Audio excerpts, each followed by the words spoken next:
Hello Charles, నేను మేనన్ని. తెలుసు. ఏ నిర్ణయం తీసుకున్నారు? చార్ల్స్, నేను చెప్పే శ్రద్ధగా విను. ఇప్పుడు గవర్నమెంట్ మీకు సపోర్ట్ చేయడానికి దిగొస్తోంది. బాధితుల కోసం ఒక నిర్ణయం తీసుకోవాలనుకుంటుంది. ఇప్పుడు ప్రాబ్లం డబ్బే.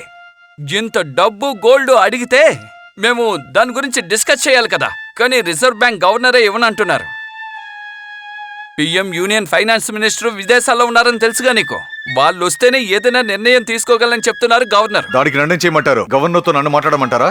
చార్ల్స్, నేను చెప్పేది విను. నాకు ఇంకాస్త టైం కావాలి. టైమా?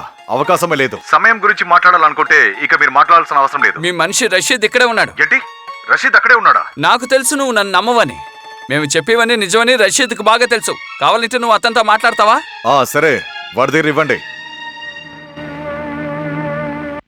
నేనే చాల్. రషీద్, నా కళ్ళ ముందే వాళ్ళు బాంబేలో గవర్నర్తో మాట్లాడారు. డిఐజీ గారు ఏం చెప్పారో అదంతా నిజమే. రషీద్, నువ్వు చెప్పింది నిజమేనా? ధైర్యంగా చెప్పు, భయపడకు. వాళ్ళు నిన్ను ఏం పీకలేరు.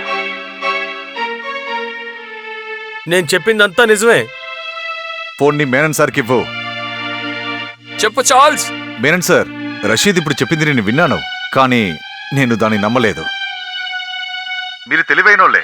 మీ పొజిషన్లో నేనుంటే వాడిలా 10 మందిని ఎన్నుకొని దీనికన్నా గొప్పగా పదని చెప్పించేవాడిని.